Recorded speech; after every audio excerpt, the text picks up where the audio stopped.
In my plan, I did mention how I've interviewed about 5 people, but I'm not going to use all of those 5 interviews. I've just got them so I can sort of choose the best ones out of them. Today I was looking through all of them, and I've definitely decided that I'm going to have 2 interviews from my nan, so Arthur's wife.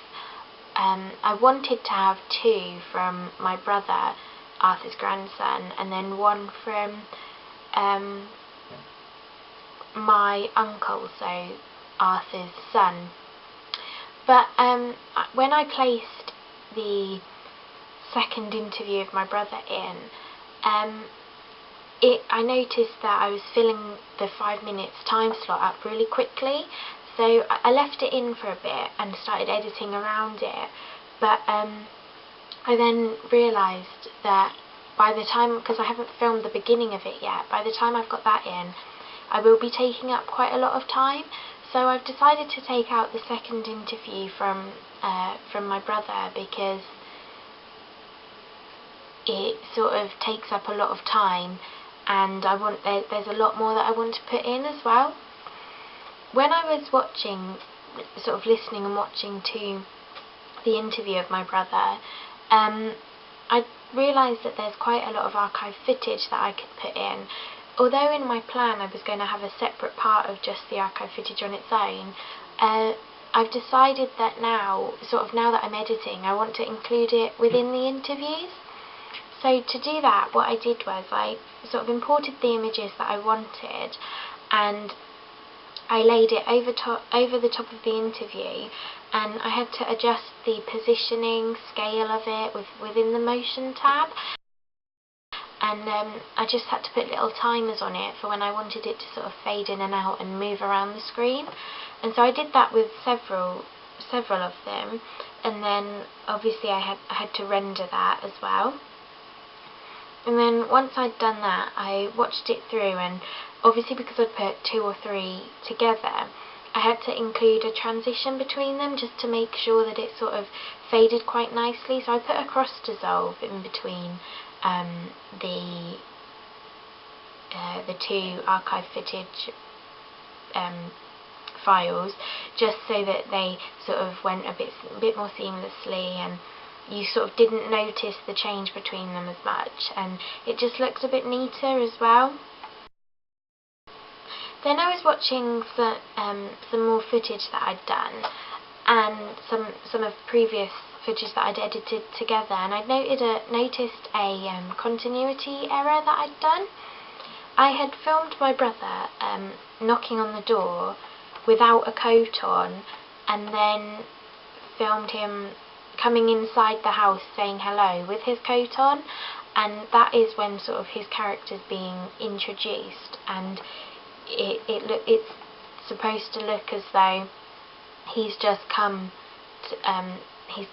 here, come back, said hello, because he's come to visit his granddad. But obviously, because he's not wearing his coat in the first bit, I have taken that bit out and extended the part with his coat on, just so that it looks like it fits together now.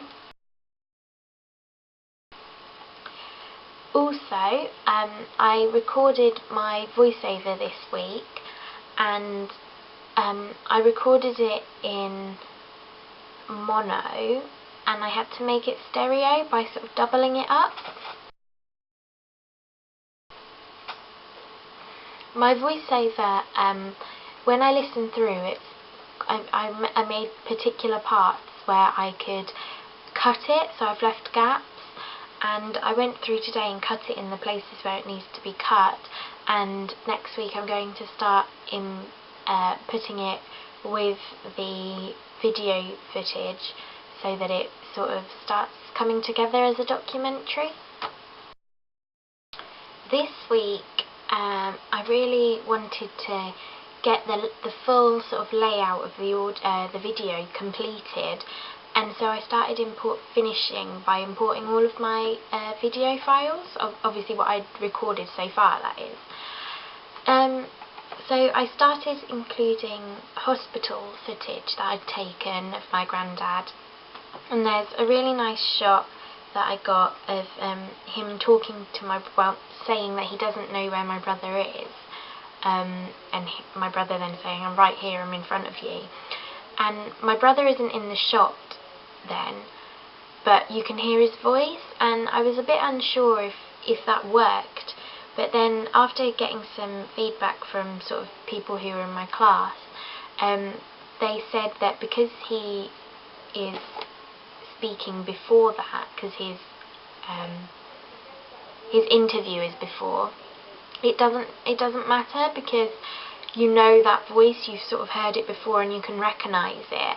So I have included that afterwards, and it sort of shows how lost my granddad is and distressed he is. Also, over the top of my brother's interview, when he says about my granddad not being able to read the newspaper anymore, I've included a cutaway of my granddad dismissing the newspaper and saying, "Oh, I'll take it home with me," because he physically can't read it anymore.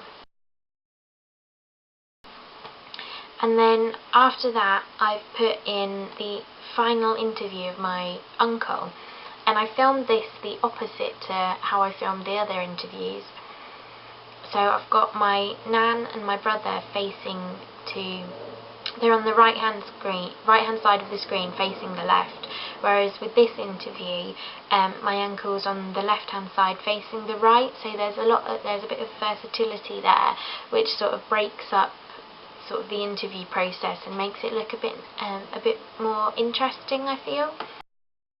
I have also included more archive footage over the top of that interview by adjusting the scale again, and I have included photos of the family when my sort of uncle and mum were younger with my nan and granddad, and so my uncle at that point is talking about how he still thinks they're children, and then so it all ties in together. So the archive footage I've chosen fits what the interviewees are saying.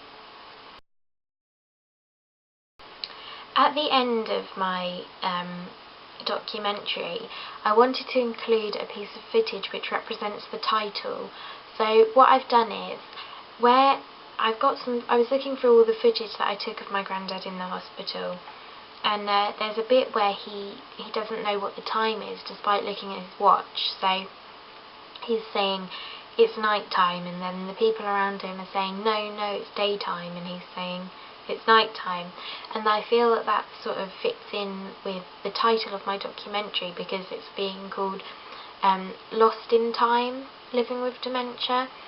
So from that bit you can see that he is lost, and I wanted to end my 5 minutes with the bit that corresponds to the title.